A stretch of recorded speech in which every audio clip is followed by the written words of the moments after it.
우리 할머니들, 어머니들은 참으로 억척스럽게 사셨습니다. 슬픈 일 많고 눈물 나는 일 많고 바쁜 일 많은데 새벽부터 일어나서 자식들 잠들기까지 참 쉬지도 않으셨습니다. 무슨 목돈을 벌어오시는 것도 아니십니다. 참으로 고생하며 무시당하며 얻은 것은 참 작고 작은 물질일 뿐이었습니다. 그래도 그 작은 물질들 보실 때 늘 최선을 다하셨습니다. 그리고는 그 물질로 가족들 먼저 먹이시고 자신은 부엌에서 한참 후에 급히 드시곤 하셨습니다. 지금에야 가정은 쉼과 안식의 공간이라 말하지만 그때는 가정은 직장보다 더 심한 노동의 현장이었습니다.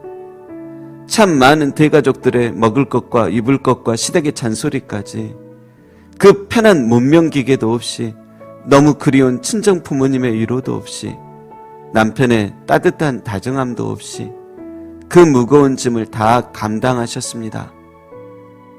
장작불로 요리하고 추운 시냇가에서 빨래를 하고 그 많은 그릇들 설거지하고 그러면서도 잘한다 못한다 판단받으며 사셨지만 그래도 인내하며 그 숱한 세월 이기며 살아오셨습니다. 그 억척스러운 어머니의 모습을 보고 살아온 아들들은 나중에 아내 될 사람에게 내가 결혼하면 당신 손에 물 한 방울 안 묻히게 해줄게 하며 고백하는 말들이 유행할 정도였습니다. 할머니, 어머니들이 너무 고생하시는 모습을 보고 너만은 우리 어머니처럼 고생하며 살게 하지 않을게 하는 안타까운 다짐이었던 것입니다. 저도 같은 마음이었습니다. 그런데 그런 다짐은 개척교회 하면서 곧 깨져버립니다. 아내가 어린이집에 가서 일을 하게 된 것입니다. 저는 아내가 일을 하게 된 것에 참 마음이 아팠습니다. 다른 사모들은 함께 사역하며 기도하고 전도하며 살아가는데 당신은 남편을 참 잘못 만나서 이 고생하는구나 하는 그런 생각도 들었습니다. 할머니, 어머니 보면서 내가 늘 마음 아파하던 그 부지런한 일들을 연약한 아내가 하기 시작하는 것입니다. 새벽 기도부터 시작해서 하루 종일 또 집에 와서도 일을 합니다. 마음이 또 아픕니다. 다른 멋진 목사님들처럼 보란듯이 교회를 이끌어가지 못해서 저렇게 일하고 있구나 하는 슬픔이 밀려오기도 합니다. 그런데 잠언 31장의 현숙함에 대해서 묵상하면서 그 생각이 많이 깨지기 시작했습니다. 현숙함이란 단어는 강하고 유능한이란 뜻이 담겨있고 엄청난 부지런함이 그 단어 안에 숨어 있습니다.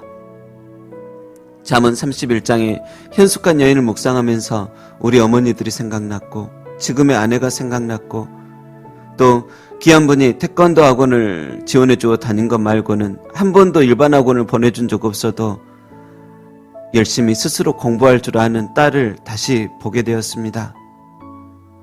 예전에는 어머니, 아내, 또 딸을 볼 때 다 내가 부족해서 이런 거야 하는 자격지심이 문득 올라오곤 했습니다.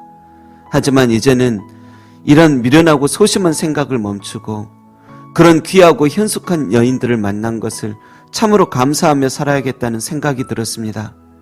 당장 부흥이 되지 않을지라도 하나님께서 허락하신 날까지 저는 저대로 은혜 가운데서 열심히 목회 잘 감당하면 되는 것이고 아내는 아내대로 그 속에서 하나님 주신 섭리를 잘 감당하며 살아가면 되는 것입니다.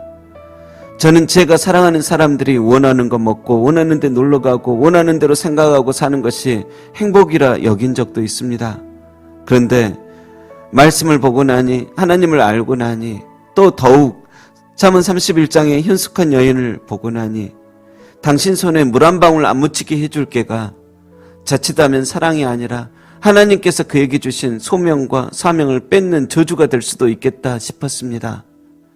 서로가 고생하는 것이 물론 안타깝고 안쓰럽지만 늘 안타깝다고 언제까지 자격지심을 가지고 살아갈 것입니까?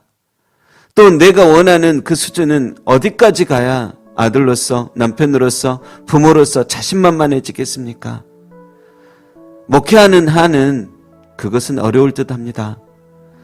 생각보다 많은 개척교회 목사님들이 저의 마음처럼 살아갑니다. 아니, 저는 오히려 속편한 이야기하는 사람 축에 들어갈 정도입니다. 그러나 여러분, 우리 목사님들 또 사모님들 특히 더욱 마음 아파하지 마십시오. 때로는 목회자인 우리가 일하고 사모님이 일하고 우리의 기도의 응답은 더디고 여전히 가난할지라도 목회에 매이고 목회에 지쳐야 되는데 오히려 세상에 지치고 묶이고 매이고 살아서 힘들어도 이제 우리 서로 너무 마음 아파하지 않았으면 합니다. 열심히 살고 계시지 않습니까? 그러면 된 거 아닙니까? 신학교 갈 때 다들 조용기 목사님처럼 되려고 가신 거라면 모르겠지만 이런 인생도 어느 정도 예감하고 가신 것 아니겠습니까? 물론 우리같이 가난한 목회자로 인해서 사랑하는 다른 분들이 지나친 헌신을 하는 거 아닌가 하는 슬픔이 밀려올 때도 있습니다. 그러나 이제는 너무 슬픔에 빠져 있지 말고 부지런히 살아갈 수 있도록 하신 이것마저도 하나님의 축복이구나 하면서 우리가 살아가야 할 것입니다. 그리고 더 나아가 사회생활하는 많은 분들, 집에서도 또 교회에서도 늘 부지런히 움직이는 분들을 생각하기를 참 고생 많다. 왜 저렇게 가만히 있지를 못하나. 좀 쉬시지 하며 걱정해 주는 것도 좋지만 무엇보다 그 속에 담긴 현숙함, 부지런함, 또 강함을 우리 먼저 인정해주고 칭찬해주면서 살아가야 할 것입니다. 세상은 다 압니다.